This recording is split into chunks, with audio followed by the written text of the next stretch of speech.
आज मैं आपको बताने वाला हूँ भारत के 5 ऐसे राज्य जहाँ पर सबसे ज़्यादा लोकसभा सीटें हैं और इन 5 राज्यों की लोकसभा सीटें मिलाकर देश की 46% लोकसभा सीटें होती हैं। और ये भी जानिए कि यहाँ पे किस पार्टी की सरकार है। तो आइए शुरू करते हैं नंबर 5 से। तमिलनाडु 39 लोकसभा सीटें और इस राज्य के मुख्यमंत्री का नाम सुनकर एक बार जरूर रुके। तमिलनाडु के मुख्यमंत्री हैं विजय जी और ये वही विजय हैं जिन्हें पूरा देश थलपति कहता है, जिनकी एक फिल्म के टिकट के लिए लोग रात भर लाइन लगाते थे, जो आज तमिलनाडु के मुख्यमंत्री हैं। एक फिल्म स्टार मुख्यमंत्री 23 अप्रैल 2026 को तमिलनाडु में विधानसभा चुनाव हुए। 4 मई को नतीजा आया, उसने पूरे देश को हिला दिया। विजय जी की पार्टी तमिलगा वेत्री कलगम अपने पहले ही चुनाव में 234 में से 108 सीटें जीत गई। पहला चुनाव 108 सीटें और इसके साथ एक 59 साल पुराना सिलसिला टूट गया। 1967 से 2026 तक तमिलनाडु में या तो डीएमके की सरकार आती थी या एआईएडीएमके की। इन्हीं दो पार्टियों का राज था। पहली बार किसी तीसरी ताकत ने उस ताले की चाबी तोड़ी। जो बाजी समझकर खेले थे वो बाजी पलट गई। और एक और बात जो और भी चौंकाने वाली है, डीएमके के पूर्व मुख्यमंत्री एम.के. स्टालिन जी, जिनके नेतृत्व में 2024 के लोकसभा चुनाव में डीएमके ने तमिलनाडु की सभी 39 सीटें जीती थीं, वो 2026 विधानसभा में अपनी खुद की सीट कोलतूर से हार गए। 39 में से 39 लोकसभा सीटें जीतने वाले दल का नेता अपनी खुद की विधानसभा सीट नहीं बचा पाया। राजनीति में कोई ही लम्हा आखिरी नहीं होता। 10 मई 2026 को विजय जी ने तमिलनाडु के 22वें मुख्यमंत्री के रूप में शपथ ली। देश के इतिहास में शायद ये पहली बार है जब किसी फिल्मी सितारे ने पहले ही चुनाव में सीधे मुख्यमंत्री की कुर्सी तक पहुंचने का सफर तय किया। नंबर 4 पर है बिहार, 40 लोकसभा सीटें। पहले एक सवाल, 1947 से 2026 तक बिहार में किन किन दलों के मुख्यमंत्री बने? Congress, Janata Dal, socialist, RJD, JDU. लेकिन एक नाम इस पूरी सूची में कभी नहीं आया, बीजेपी। नवंबर 2025 में बिहार विधानसभा चुनाव हुए। एनडीए ने 243 में से 202 सीटें जीती और 20 नवंबर 2025 को नीतीश कुमार जी ने 10वें मुख्यमंत्री के रूप में शपथ ली। 10 बार एक ही राज्य, एक ही इंसान। लोकतांत्रिक दुनिया में ऐसा कीर्तिमान और कहीं नहीं है। लेकिन ये कहानी यहाँ नहीं रुकती। अप्रैल 2026 में नीतीश कुमार जी ने इस्तीफा दे दिया और 15 अप्रैल 2026 को बिहार के 24वें मुख्यमंत्री के रूप में शपथ ली सम्राट चौधरी जी ने। 79 साल और पहली बार बिहार में बीजेपी का मुख्यमंत्री। देर आए दुरुस्त आए। और यहाँ एक और बात जो बहुत कम लोग जानते हैं, सम्राट चौधरी जी का खुद का सफर भी कम दिलचस्प नहीं। पहले आरजेडी, फिर जेडीयू, फिर 2017 में बीजेपी यानी लालू जी की पार्टी से निकलकर बिहार की सबसे बड़ी कुर्सी तक। राजनीति में रास्ते कभी सीधे नहीं होते। एक बात और, 2000 से पहले बिहार की लोकसभा सीटें 54 थीं। 2000 में झारखंड अलग हुआ और बिहार के हिस्से में बची सिर्फ 40 सीटें। इतना विशाल रास्ता ये कि इसमें से एक पूरा नया राज्य काट दिया गया। नंबर 3 पर है पश्चिम बंगाल, 42 लोकसभा सीटें।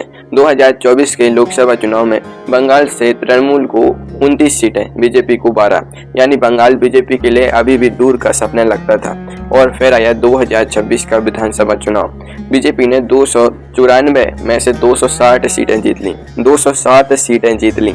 2 साल के भीतर इतना बड़ा पलटवार। बंगाल के नए मुख्यमंत्री हैं शुभेंदु अधिकारी जी और शपथ ली 9 मई 2026 को, रविंद्रनाथ टैगोर जी की जन्म जयंती के दिन। लेकिन इस पूरी कहानी का सबसे बड़ा मोड़ अभी बाकी है। 1984 में 29 साल की उम्र में ममता बनर्जी जी ने कांग्रेस के टिकट पर पहली बार लोकसभा जीती थी। 1998 में अपनी पार्टी बनाई तृणमूल कांग्रेस। 2011 में 34 साल की वाम सरकार को तोड़ा और 15 साल तक पूरे बंगाल उन्हें दीदी कहता रहा। 2026 के चुनाव में ममता जी भवानीपुर सीट से खुद हार गए और उन्हें हराने वाले थे शुभेंदु अधिकारी जी।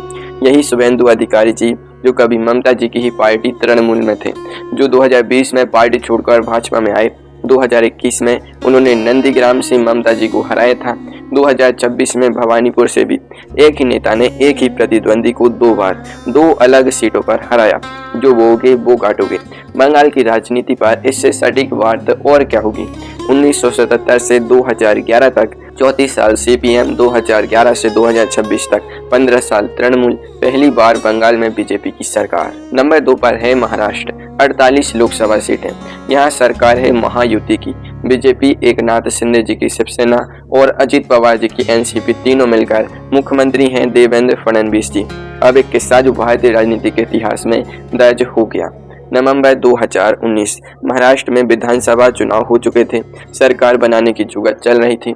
एक सुबह अचानक खबर आई, देवेंद्र फडणवीस जी ने मुख्यमंत्री पद की शपथ ली और ठीक 80 घंटे बाद इस्तीफा। 80 घंटे, 3 दिन और थोड़ा ऊपर। भारत में शायद किसी मुख्यमंत्री का इतना छोटा कार्यकाल पहले कभी नहीं हुआ था। उस वक्त लगा फडणवीस जी की सियासत यहीं थम जाएगी, लेकिन राजनीति में जो दिखता है वो हमेशा नहीं होता।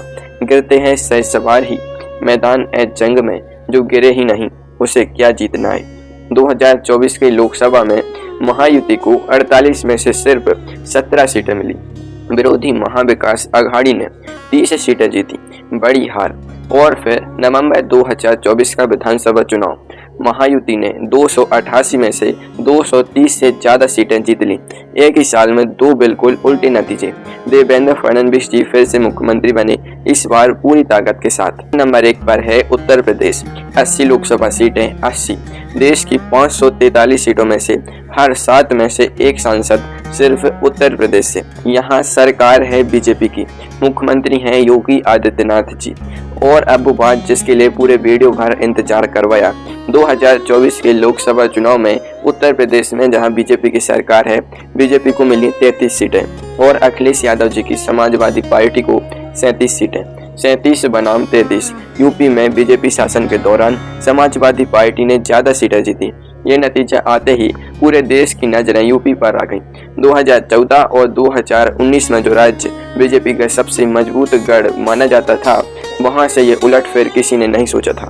हाथी के दांत खाने के और दिखाने के और यूपी की राजनीति पर ये बिल्कुल सटीक बैठता है। यूपी नंबर 1 पर इसलिए है क्योंकि 1952 से आज तक जिसने यूपी जीता उसने दिल्ली की दिशा तय की। सत्ता का रास्ता यूपी से होकर जाता है। जो समझे इस राज को वो दिल्ली में बैठता है। पूरे उत्तर पूर्व भारत के 8 राज्यों की मिलाकर जितनी लोकसभा सीटें हैं वो यूपी की 80 से कम पड़ती हैं। इसी एक आंकड़े से समझिए यूपी का वजन।